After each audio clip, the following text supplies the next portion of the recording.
Lalo tuloy nalagay sa alanganin na itong sa Sara Duterte kasi nga lumakas daw lalo yung panawagan na ma-impeach etong si Sara Duterte. Even after the rally na itong mga nagkunwari na hindi naman daw suportado or para daw sa kapayapaan lang yung kanilang rally na yun.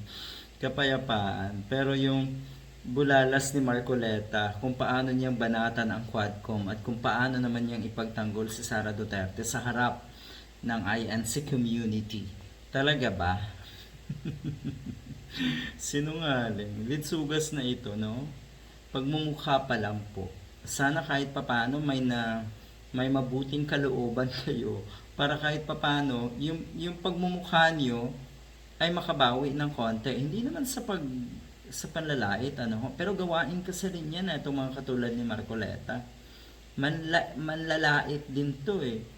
Tapos ayan, uh, kuno ay tutol pa rin siya sa franchise ng ABS-CBN, franchise or bagong franchise nga na posibleng ibigay sa ABS-CBN.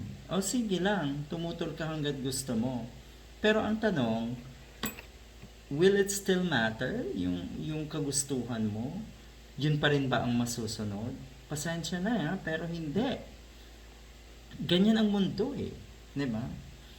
Inabuso nyo, tapos ngayon na mukhang kayo ang binabalikan ng pang-aabuso nyo, kayo ngayon ang nagsisigaw na kuno ay mga biktima kayo?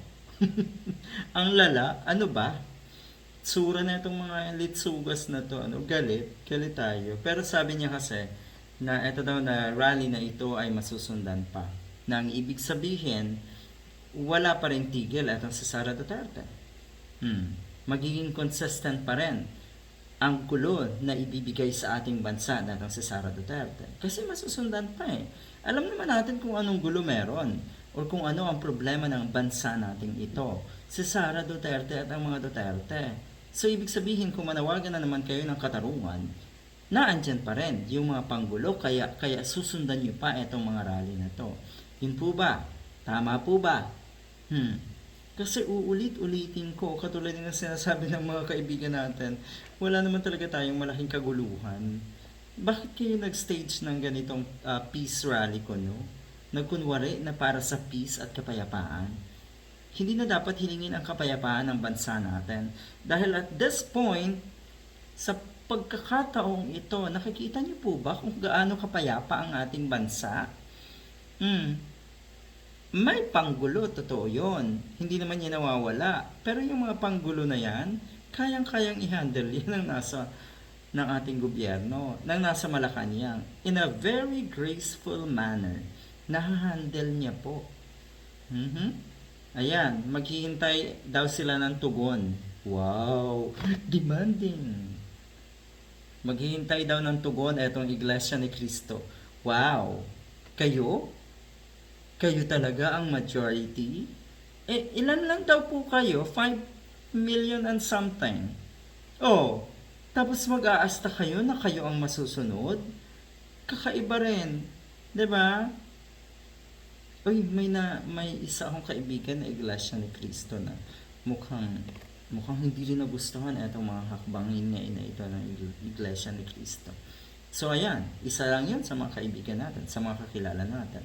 Mano pa kaya kung maraming mga taga-iglesia na magsitiwalag na lang dahil sa ginagawa niyong pakikialam sa politika dito sa ating bansa. In a way, dahil sa panggugulo niyo. Ito ay malaking kalokohan talaga. Panggugulo to sa ating bansa. Tapos ang front niyo ay kuno ay peace rally.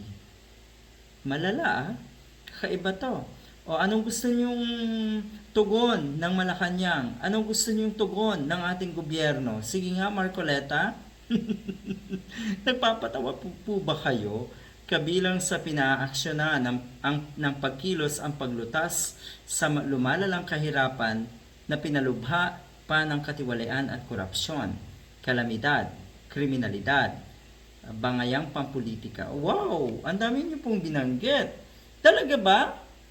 Napaka-basic naman na itong mga ito. Matagal na po sinisigaw ng mga kalaban ko noon ang nasa Malacanang, kalaban ng gobyerno, ang kagutuman, ang kahirapan, ang korupsyon. Oh, ay bakit hindi po kayo gumawa ng hakbang para parusahan yung mga sinasabi niyong korap? Kasi yung nasa Malacanang, ang ating gobyerno, maraming prosesong legal na ginagawa para panagutin ang mga totoong korap. Paimbestigahan ang mga kawalang hiyaan ng mga nasa gobyerno na karamihan ay kaalyado ng mga Duterte. Malala.